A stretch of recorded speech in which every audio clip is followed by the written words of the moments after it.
Taman Safari Indonesia dikenal sebagai tempat wisata keluarga. Namun, lebih dari itu, Taman Safari Indonesia menjadi rumah kedua bagi ribuan satwa. Siapa yang tidak mengenal Taman Safari Indonesia? Selain menjadi tempat wisata yang paling ramai di daerah Cisarua Bogor, ternyata tempat ini menyimpan peran besar sebagai tempat konservasi dan wildlife center.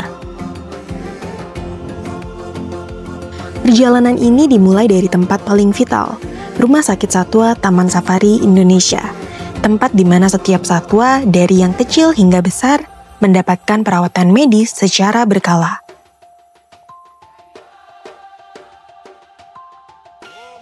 Perkenalkan, nama saya Dr. Bongot Huaso Mulia. Saya adalah Vice President of Life Sciences di Taman Safari Indonesia. Saya mengawali karir saya sebagai dokter hewan, tentu saya lulus pada tahun 2007. Nah, kemudian saya langsung bekerja pertama kali di Taman Safari Indonesia sebagai wildlife veterinarian, dikarenakan selama masa kuliah memang saya sudah terlibat dalam kegiatan-kegiatan konservasi, kegiatan-kegiatan peminatan kepada satwa liar. Rutinitas sebagai dokter hewan di Taman Safari Indonesia itu pada dasarnya dinamis, tetapi pada umumnya kami melakukan kegiatan pengobatan, melakukan kegiatan deteksi penyakit dini, kemudian terlibat dalam kegiatan-kegiatan reproduksi, juga kami terlibat di dalam nutrisi, kami juga terlibat di dalam animal welfare atau kesejahteraan satwa bersama bagian lain di kuratorial, juga melakukan riset, dan di luar kegiatan-kegiatan klinis, kami juga bersama-sama melakukan kegiatan edukasi bersama tim dari edukator. Dan di luar kegiatan di Taman Safari, tim medis juga atau dokter hewan juga melakukan perbantuan atau kegiatan rescue, penyelamatan satwa liar pada daerah konflik. Tentu tahapan medik yang harus dilalui dari satwa liar itu panjang, tapi yang paling penting adalah proses yang disebut karantina. Karena dalam proses karantina ini kita memastikan pertama hewan dalam keadaan sehat, yang kedua, hewan itu tidak terinfeksi penyakit zoonosis atau penyakit yang menular antara hewan kepada manusia, ataupun satwa tersebut harus bebas dari penyakit infeksius, yaitu penyakit yang sangat mudah berpindah dari satu satwa ke satwa lain. Setelah meyakinkan kalau satwa tersebut negatif dari semua penyakit tadi, maka kita akan melanjutkan kepada proses observasi pada perilaku. Pada satwa liar yang dari alam, mereka sangat sedikit less chance untuk ketemu dengan manusia, dan lingkungannya adalah lingkungan alam, sedangkan di Taman Safari adalah lingkungan yang didesain menyerupai habitat alami mereka, tetapi di dalamnya adalah komponen-komponen yang sifatnya artificial. Proses psikologis tersebut dan juga proses kesehatan itu harus terscreening dulu, sehingga dia tidak menunjukkan perilaku stres, perilaku bosan, perilaku takut, shy, bersembunyi, dan lain sebagainya. Sebaliknya dengan satwa yang akan dilepas liarkan itu berbeda. Justru satwa yang akan dilepas liarkan itu frekuensi bertemu dengan manusianya dikurangi. Paling tidak ada dua hal yang harus mereka pelajari, apa yang harus mereka makan, dan mereka nggak boleh dimakan sama apa. Artinya untuk bertahan hidup. Sebelum dipindah ke alam bebas, tentu harus melewati namanya proses karantina lagi, supaya mereka tidak menularkan penyakit dari kebun binatang ke hutan. Rumah sakit satwa itu pada prinsipnya seperti jantung di konservasi ya. Dan di dalam kegiatan-kegiatan rumah sakit meliputi pengobatan medis, research, mitigasi, ada nutrisi, sehingga konservasi itu dapat berjalan apabila hewannya sehat, manusianya sehat, dan lingkungannya sehat. Jadi kegiatan-kegiatan yang kami lakukan di rumah sakit harus mencakup hal itu. Kami memberikan empati kepada satwa dan kami menghormati satwa, sehingga kami tidak menjadikan satwa itu sebagai objek wisata, melainkan sebuah ambassador conservation status. Sebagaimanapun tindakan medis yang super advance, kalau nutrisinya tidak betul, tidak akan menolong mereka. Jadi pakan itu sangat penting. Sebagaimanapun teknologi pengobatan, tim yang hebat, apabila hewan tersebut tidak makan dalam kondisi yang benar, nutrisi yang tepat sesuai dengan kebutuhan dia, jumlah yang tepat sesuai dengan aktivitas dia, maka hewan akan sakit. Taman Safari Indonesia tidak hadir untuk membatasi mereka, melainkan menjadi tempat pemulihan, sebuah suaka yang merawat, melindungi, dan memberi harapan untuk kehidupan yang lebih layak. Merawat satwa bukan hanya tentang menyembuhkan saat mereka sakit, tetapi juga tentang menjaga kesehatan mereka sejak awal. Salah satu aspek paling fundamental dalam upaya ini adalah pemberian pakan yang tepat. Lalu, bagaimana proses penentuan jenis dan komposisi pakan yang ideal bagi setiap satwa yang ada di sini? Perkenalkan, nama saya Ingga. Saya bertanggung jawab untuk mengatur dan menentukan beberapa jenis pakan yang boleh dan tidak boleh dimakan oleh seluruh satwa Taman Safari Indonesia Bogor. Untuk persiapan pakan sendiri, biasanya awal itu masuk ke gudang inti dulu, nantinya akan dicek apakah jenis pakan ini layak atau tidak layak. Biasanya yang tidak layak itu kita kembalikan. Lalu setelah itu ketika dirasa pakan itu sudah layak, biasanya kita langsung bagi ke mobil pakan kita, yaitu ada 2 unit untuk distribusi ke lokasi satwa dan rekreasi. Untuk proses persiapan sendiri, yang paling penting pertama itu yang pasti kita harus sedia rumput cukup banyak ya. Karena gajah sendiri itu per ekor bisa mengkonsumsi hampir 100 hingga 200 kg rumput per ekor. Jadinya itu yang paling penting harus kita persiapkan.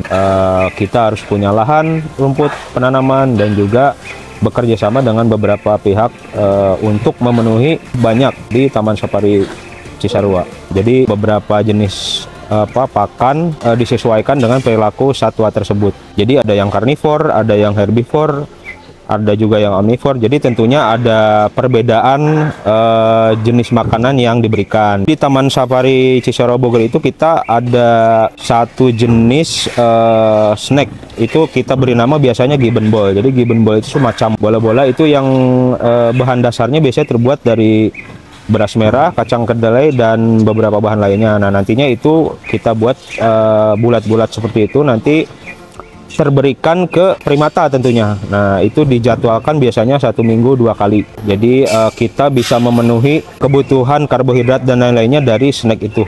Nah, untuk pemuasaan karnivor sendiri itu di Taman Safari Bogor kita lakukan seminggu 2 kali. Kayak singa, harimau, dan makan daging lainnya itu sangat butuh sekali untuk dipuasakan.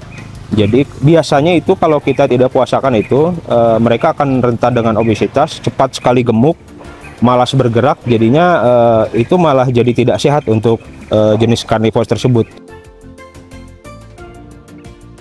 Pakan yang diberikan oleh satwa Taman Safari Bogor itu biasanya saya akan berkoordinasi dengan dokter hewan. Tujuannya yaitu agar saya sendiri mengetahui bahwa pakan tersebut aman atau tidak untuk diberikan. Karena kan untuk pakan yang termakan oleh satwa itu kaitannya dengan kesehatan. Kalau cara pemberian pakannya sesuai dengan habitat aslinya, otomatis binatang pun tentunya akan sejahtera ya. Ya minimal tidak stres dan tidak mengalami sakit. Pekerjaan memberi makan, menghitung pakan, terus menyusun diet si satwa ini saya kira penting untuk kelangsungan hidup. Karena kan di Taman Safari sendiri banyak sekali satwa yang statusnya dilindungi, yang harus diperhatikan, diriset agar si satwa itu kembali berkembang biak tentunya, dan salah satu faktor besarnya dari pakan menurut saya. Setiap satwa yang hidup di Taman Safari Indonesia mendapatkan perhatian menyeluruh. Mulai dari pemantauan kesehatan hingga pemberian nutrisi yang dirancang khusus sesuai kebutuhan spesies masing-masing. Namun, komitmen Taman Safari Indonesia terhadap kehidupan tidak berhenti di permukaan. Di balik area yang terbuka bagi publik, terdapat ruang konservasi yang menjadi garda terdepan dalam upaya menyelamatkan satwa langka dari ancaman kepunahan. Di ruang inilah berbagai kegiatan penting dijalankan, riset, pendataan genetika, hingga program pengembangbiakan yang dilakukan secara sistematis dan berkelanjutan. Perkenalkan, nama saya Arif Mutargan. Saya di Taman Safari sebagai Animal Assistant Curator dan saya sudah bekerja sejak tahun 2021. Ada sekitar 490-an jenis amfibi yang ada di Indonesia dari sekitar 8.700 spesies amfibi yang ada di dunia. Nah, salah satu spesies amfibi di Indonesia ini adalah kodok merah. Dan dia merupakan satu-satunya amfibi yang dilindungi. Ini yang menjadi concern kita untuk melakukan konservasi, apalagi kita menemukan spesies ini di area Taman Safari Indonesia. Kodok merah ini hanya berukuran sekitar 2-4 cm. Kenapa dia dibilang kodok merah? Jadi di dalam bahasa Inggris juga dia dibilang bleeding toad. Dia memiliki benjolan-benjolan seperti bintik-bintik darah. Selain berwarna merah, dia juga berwarna bintik-bintik kuning. Jadi tidak hanya merah, juga ada variasi pola warna dari kodok merah ini. Dia juga memiliki kelenjar racun. Jadi ketika kodok ini merasa terancam, dia akan mengeluarkan racun yang ada di dalam tubuhnya sebagai protek dia terhadap mangsanya. Jadi di alam juga kodok ini berfungsi sebagai keseimbangan rantai makanan. Untuk rantai makanan ini sangat mempengaruhi keseimbangan ekosistem. Ketika satu spesies saja yang hilang, maka keseimbangan ekosistem tersebut akan terganggu. Dia hidupnya di air terjun, kemudian di beberapa aliran sungai. Kodok merah ini adalah satwa endemik yang kita bisa temukan hanya di 2 taman nasional. Taman Nasional Gunung Gede Pangrango dan Taman Nasional Gunung Halimun Salak. Kita melakukan penangkaran di area Taman Safari. Kenapa? Karena ini adalah upaya kita untuk mendapatkan stok populasi. Jadi ketika satwa ini punah, kita masih punya untuk melepas liarkannya di alam.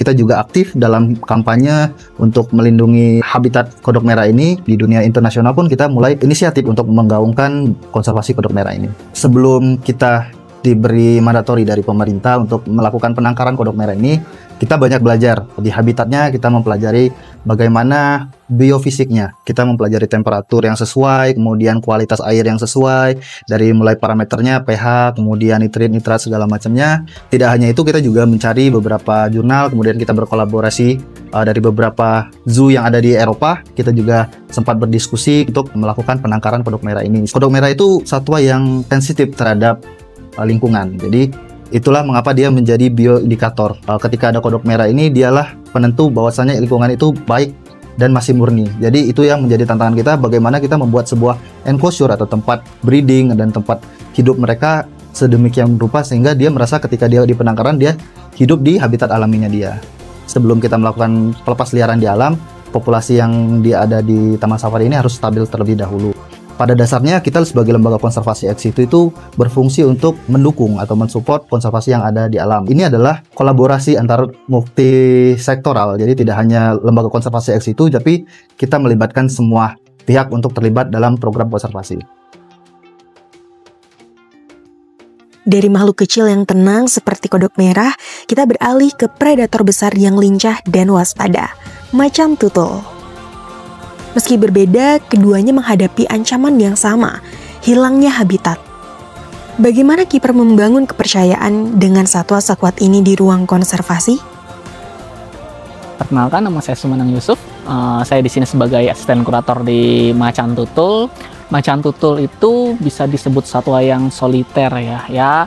Kita bisa lihat dari behaviornya sendiri, di mana dia menguasai satu wilayah teritorinya. Dia suka menandai wilayah teritorinya, pertama dengan cara mencakar wilayah-wilayahnya, seperti ada batang kayu, dia cakar, terus semprotkan urinnya sebagai tanda bahwa di sana itu wilayah teritorinya dia. Terus dia juga sering tiduran dan menggesek-gesekkan si tubuhnya untuk penanda bahwa itu merupakan wilayah teritorinya. Jadi dia penandanya baik itu berupa cakaran maupun dari bau. Untuk kita lakukan pemasangan si macan tutulnya sendiri, maksudnya sedang betina dengan jantannya. Jadi kita pasangkan agar dia seperti di habitatnya, agar dia memiliki teman untuk bermain di penangkaran ini sendiri. Karena dia merupakan satwa soliter, jadi dia di alamnya tidak selalu bertemu antara individu jantan dengan individu betina, tidak langsung bertemu setiap hari. Mereka bertemu ketika betinanya mengalami birahi atau estrus atau musim kawin.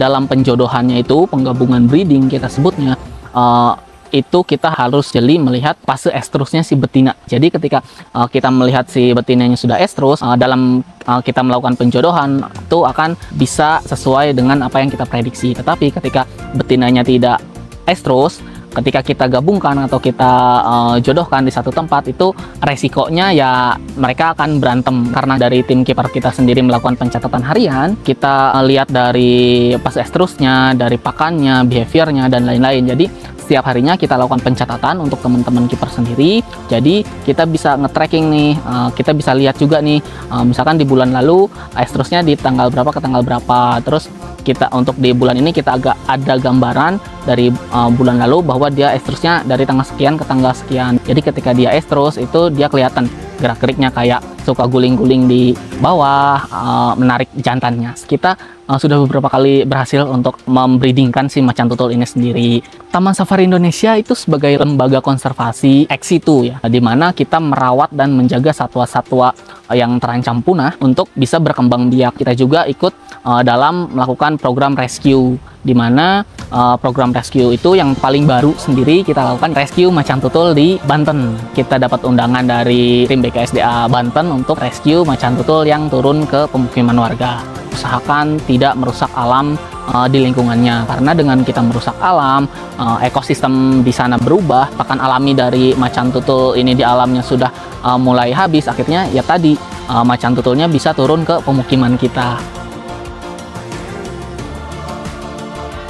Di balik ruang perawatan dan ruang konservasi, para kiper bekerja dalam senyap, merawat, menjaga, dan melindungi kehidupan yang tak bisa bersuara. Namun, tak semua peran dijalankan di balik layar. Di tempat lain, ada sosok-sosok yang membawa pesan perlindungan satwa lewat cara yang berbeda di hadapan ribuan pasang mata. Bukan sebagai penjaga, melainkan sebagai pengisah. Selama 21 tahun, Cowboy Show bukan sekedar pertunjukan. Ia adalah panggung hiburan yang membungkus nilai-nilai kebersamaan kehidupan manusia dan satwa dalam kisah, aksi, dan emosi. Bukan hanya tentang koboi dan atraksi, tapi tentang bagaimana manusia menyampaikan cinta dan kepedulian terhadap satwa dengan caranya sendiri. Perkenalkan, nama saya Sinta. Saya menjabat sebagai performer di Cowboy Show. Karakter saya di sini Indian. Saya sudah bekerja di sini kurang lebih 12 tahun 6 bulan. Perkenalkan, nama saya Rizda. Saya di sini sebagai karakter Saloon Girl, dan saya di sini sudah bekerja kurang lebih 3 tahun. Cowboy Show ini menceritakan tentang kehidupan kota Tombstone, yang mana terdapat warga Indian, kemudian ada cowboy seperti bandit dan lain-lain. Dan kemudian ada intrik, sebuah intrik di dalam kota tersebut, yang mana itu dari kedatangan bandit yang ternyata malah mengganggu kedamaian kota Tombstone tersebut. Bagi saya, Cowboy Show adalah keluarga dan tempat menghidupkan semangat. Bukan hanya kecintaan pada dunia hiburan, tapi juga karena ada nilai kebersamaan. Satwa mengajarkan saya tentang ketulusan dan kesabaran. Mereka tidak bisa berpura-pura, sehingga kerjasama dengan mereka menuntut rasa saling percaya dan empati. Saya belajar bahwa komunikasi tidak selalu lewat kata, tapi lewat energi, sikap, dan kehadiran. Kadang mereka seperti sudah tahu ini saatnya saya keluar untuk tampil. Mereka punya rasa ingin tahu, keberanian, bahkan kasih sayang. Saat itulah saya sadar bahwa setiap makhluk hidup punya cara sendiri untuk berbicara, dan tugas kita adalah belajar untuk mendengarkan, memahami, dan merasakan. Untuk manusia dan satwa itu bisa memiliki hubungan spesial ya, atau bisa saling berdampingan. Dan kadang satwa itu bisa merasakan apabila kita tulus menyayangi satwa itu sendiri dengan kesabaran, dengan ketenangan kita, satwa itu bisa merasakan.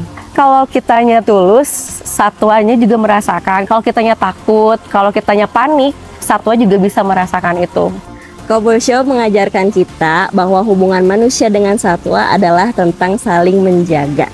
Kita belajar mendengar tanpa kata, memahami tanpa bahasa dan menyatu dalam rasa. Di atas panggung itulah batas antara manusia dan satwa seakan menghilang, dan yang tersisa adalah kerjasama, keselarasan, dan rasa saling percaya.